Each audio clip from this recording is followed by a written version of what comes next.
السلام علیکم دوستو، welcome to my channel D I study. ایک بار پھر سے آپ سب کا ہمارے چینل پر ویلکم اور خیر مقدم ہے۔ دوستو، اردو قواعد کی یہ دوسری ویڈیو ہے۔ اس کی پہلی ویڈیو اگر آپ نے نہیں دیکھی ہے تو اس کا لنک نیچے ڈسکرپشن باکس میں موجود ہے، وہاں سے جا کر آپ دیکھ سکتے ہیں۔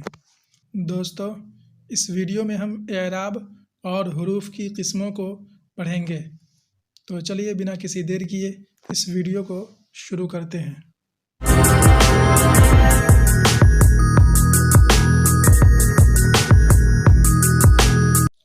اعراب ان علامتوں کو کہتے ہیں جو حروف علت سے بنتے ہیں اور لفظ بنانے میں حروف صحیح کی مدد کرتے ہیں۔ اعراب کل 9 ہیں۔ سب سے پہلے ہے زبر۔ زبر وہ اعراب ہے جو الف سے بنتی ہے، اسے فتحہ یا نصب بھی کہتے ہیں، اور جس حرف پر زبر ہو اسے حرف مفتوح یا حرف منصوب کہتے ہیں۔ دوسرا ہے زیر۔ زیر وہ علامت ہے جو یا سے بنتی ہے، زیر کو جر یا کسرہ بھی کہتے ہیں، اور جس حرف پر زیر ہو اسے مجرور یا مکسور بھی کہتے ہیں۔ تیسرا اعراب ہے پیش۔ پیش وہ علامت ہے جو واو سے بنتی ہے، پیش کو رفعہ یا ضمہ بھی کہتے ہیں، اور جس حرف پر پیش ہو اسے مضموم یا مرفوع بھی کہتے ہیں۔ اعراب نمبر 4 ہے تنوین۔ 2 زبر، 2 زیر اور 2 پیش کو تنوین کہتے ہیں، جس حرف پر تنوین ہو اسے منون کہتے ہیں۔ اور 5ویں نمبر پر ہے مد۔ علامت یہ ہے، مد وہ علامت ہے جو 2 الف کے ملنے سے بنتی ہے، جس حرف پر مد ہو اس حرف کو ممدودہ کہتے ہیں۔ اعراب نمبر 6 ہے تشدید۔ تشدید وہ علامت ہے جو حرف کو زیادہ کر دیتی ہے۔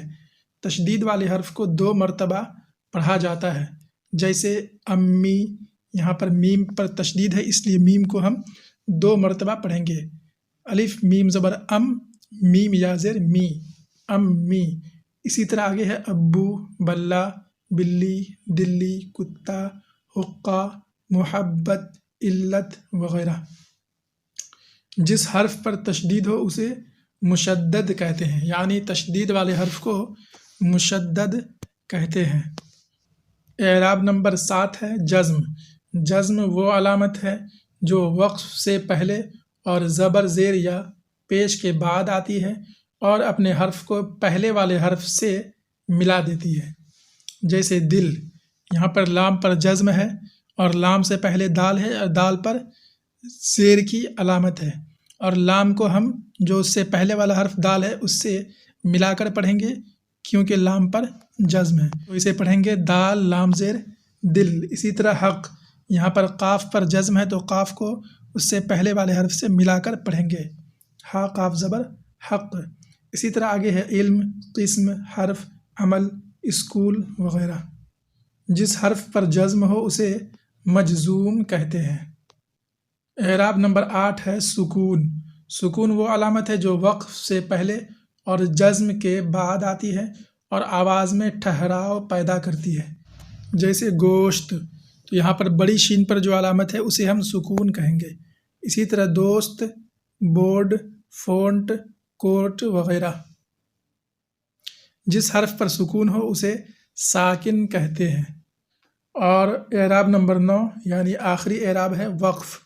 وقف وہ علامت ہے جو اردو کے ہر لفظ کے آخری حرف پر آتی ہے اور وقف جزم کا کام بھی کرتی ہے، جیسے گوشت، یہاں پر گاف واو پیش گو میں جو واو پر اعراب ہے اسے ہم جزم کہیں گے، شین کے اوپر جو اعراب ہے اسے ہم سکون کہیں گے، اور تے پر جو اعراب ہے اسے ہم وقف کہیں گے کیونکہ یہ لفظ کا سب سے آخری حرف ہے، تو اس کی ہجہ ہوگی گاف واو پیش گو، شین ساکن، تے موقوف، گوشت۔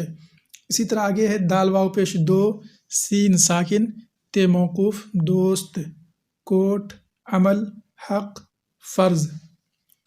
تو یہاں پر ہمارا اعراب مکمل ہوتا ہے۔ ہم نے کل 9 اعراب اچھی طرح سے پڑھ لیے ہیں۔ آگے ہے حروف کی قسمیں۔ سب سے پہلے دیکھیں گے الف کی قسمیں، تو الف کی 2 قسمیں ہیں۔ پہلا الف ممدودہ دوسرا الف مقصورہ، نمبر 1 الف ممدودہ، وہ الف جسے کھینچ کر پڑھی جائے اسے الف ممدودہ کہتے ہیں، جیسے آم، آدم، آسمان، آب، آنکھ، آنسو وغیرہ۔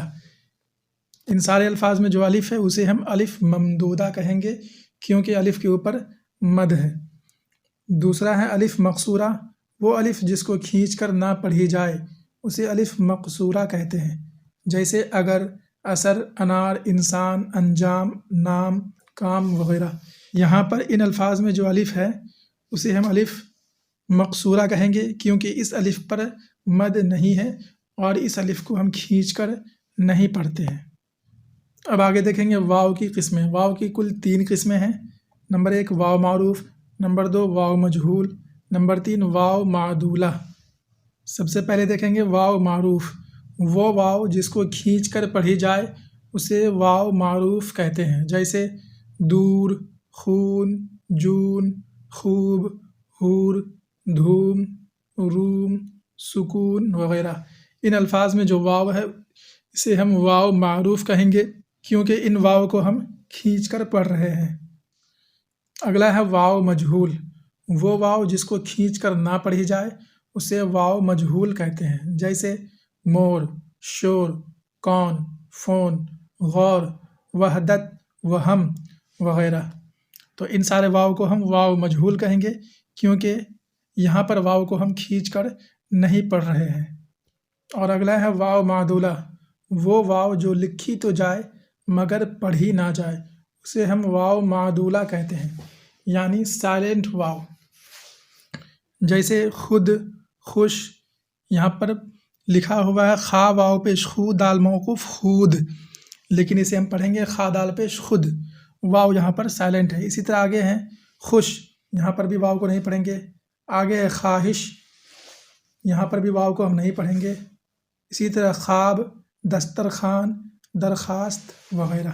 تو ان سارے الفاظ میں واو لکھی تو جائے گی مگر پڑھی نہیں جائے گی، اور ایسے ہی واو کو ہم واو معدولہ کہتے ہیں۔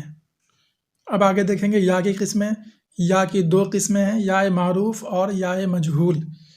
نمبر 1 یا معروف، وہ یا جس کو کھینچ کر پڑھی جائے اسے یا معروف کہتے ہیں، جیسے کھیر، پیر، نانی، دادی، حاجی، نمازی، لکڑی وغیرہ۔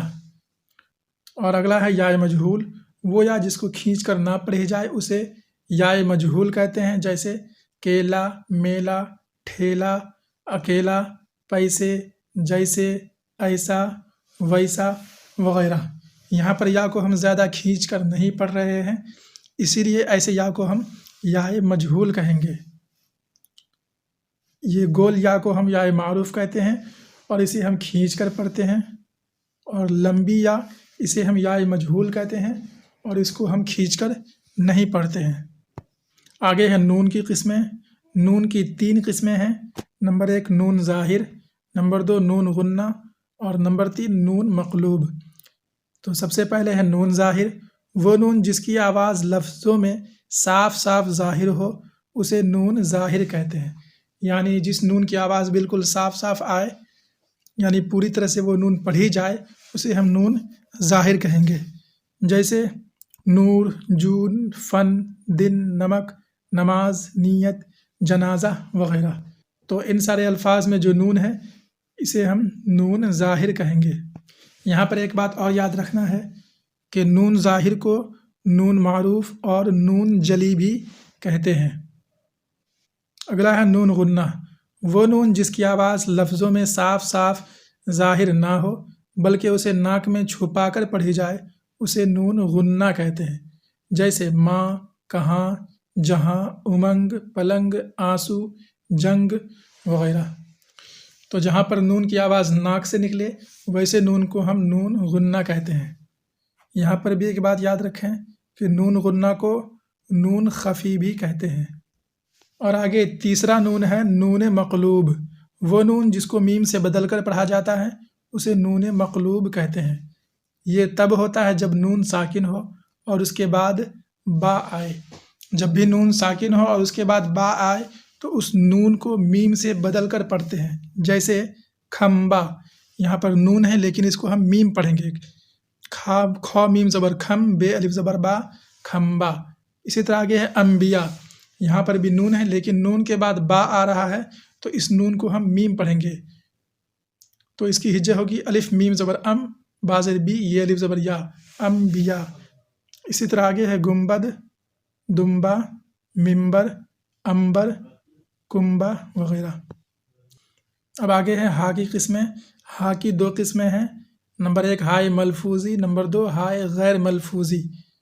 ہائے ملفوظی وہ ہا جس کی آواز لفظوں میں صاف صاف ظاہر ہو، اسے ہائے ملفوظی کہتے ہیں، جیسے کہنا، رہنا، نہیں، کہ، آہ، واہ، راہ، مہک وغیرہ۔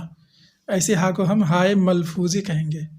دوسرا ہے ہائے غیر ملفوظی، وہ ہا جس کی آواز لفظوں میں صاف صاف ظاہر نہ ہو، اسے ہائے غیر ملفوظی کہتے ہیں، جیسے پروانہ، دیوانہ، دروازہ، دوشالہ، روزانہ، مہینہ وغیرہ۔ تو ایسی ہا جس کی آواز لفظوں میں صاف صاف ظاہر نہ ہو، یعنی لکھا تو ہا ہے لیکن آواز الف کی طرح آئے، تو ایسے ہا کو ہم ہائے غیر ملفوظی کہتے ہیں۔ تو آج یہیں تک رہنے دیتے ہیں، اگلی ویڈیو میں ہم علم صرف کو انشاءاللہ شروع کریں گے۔ تو چلتے چلتے ویڈیو کو لائک کر دیں، اگر آپ نے ہمارا چینل سبسکرائب نہیں کیا ہے تو کر دیں۔ ویڈیو دیکھنے کے لیے بہت بہت شکریہ۔